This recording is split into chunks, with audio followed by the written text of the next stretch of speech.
जय हिंद दोस्तों। आजम खान की मुश्किलें बिल्कुल भी थमने का नाम नहीं ले रही हैं, जिसकी वजह से एक माँ, एक बाप और एक बेटा जेल में जा चुके हैं समय पर। एक्चुअल में कारण क्या था वो मैं आपको अभी बता दूंगा, लेकिन उनके जेल जाने से बीजेपी नेता बहुत ज्यादा खुश हुआ है। वो कहता है कि मैं बहुत खुश हूँ ये जो जेल जा चुके हैं। रामपुर जिला के जाने माने एमपी जो कि आजम खान रह चुके हैं, लेकिन उन्हीं में क्या हुआ, अब्दुल्ला आजम खान ने फेक सर्टिफिकेट बनवाया जो कि आने वाले टाइम में चुनाव में जो है उसको पास करा दिया जाता था, या फिर कह सकते हैं उसकी सहायता से वो चुनाव लड़ सके। उसके बाद में जो है इन्होंने 2 सर्टिफिकेट फर्जी बनवाए थे, जिसमें एक था हमारे रामपुर का, एक था लखनऊ का।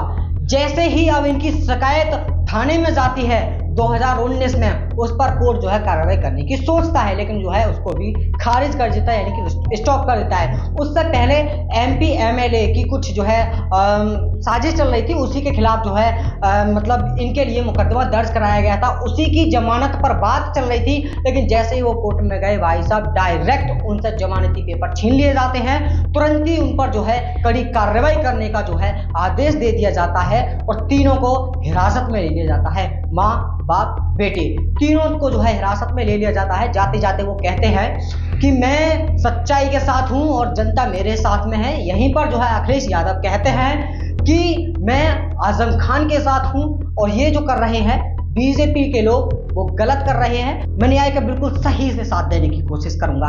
यहीं पर जो आकाश सक्सेना है, बीजेपी नेता, जिसकी वजह से पूरी कहानी रची गई है, जिसकी वजह से आज वो जेल में बंद है, जिसकी वजह से इतने ज्यादा आरोप लगे हुए हैं, आकाश सक्सेना ने इतने ज्यादा आरोप लगाए हैं, जिसकी वजह से आज जो है एक माँ को जेल के अंदर जाना पड़ा है। जेल के अंदर जो है सोएंगी, रातें बिताएंगी और जो है गुणगान करेंगी अल्लाह का। चलो कोई दिक्कत नहीं, अब ये जो है अलग मैटर है, लेकिन फिलहाल में ये सीधा जान लेते हैं कि उसने एक्चुअल में ये कहा है कि भाई साहब हम लोग जो है उसके ऊपर जो है केस कर क्यों रहे हैं। भाई साहब ये बताओ मुझे कि तुम लोगों ने फर्जी सर्टिफिकेट बनवाने, मतलब जिसने बनवाया उसको तो आप अरेस्ट कर लिए हो, लेकिन जिसने बनाया है उसको किसने परमिशन दी इस फर्जी सर्टिफिकेट को बनाने की? क्या उसको इस जेल में हिस्सेदारी देने की कोई जरूरत नहीं है? जरूरत है भाई साहब। अगर वो बंदा जिसने बनाया है सर्टिफिकेट फर्जी, उसको अगर इस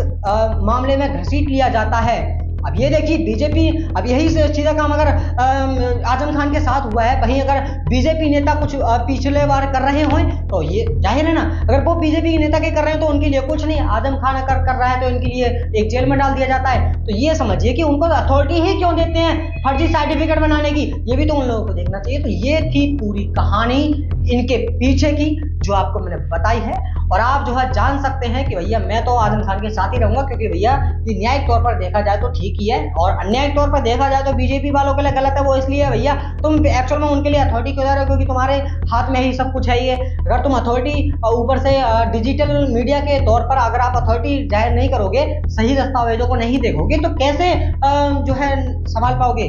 देखो ये संभालना जरूरी है, आपको सही से मीडिया को देखें। जो भी आपके सीएससी साइबर कैफेज होते हैं, जितने भी कैफे होते हैं जो डिजिटल काम करते हैं, उनकी आईडीज को अच्छी तरीके से चेक किया जाए, डाटाबेस को सही से चेक किया जाए। कहीं ना कहीं ये एक्चुअल में 50% उसकी कमी है, जिसने बनाया है, जिसने बनवाया उसकी थोड़ी कमी है, लेकिन उसकी सजा को आधा किया जाए और आधी सजा उस हरामी के नाम की जाए जिस हरामी ने ये बनाया है। आप क्या समझते हैं इस वीडियो में? आप जो अपनी राय रख सकते हैं। मिलते हैं अगली वीडियो में, तब तक अपना ख्याल रखिए। जय हिंद, वंदे मातरम।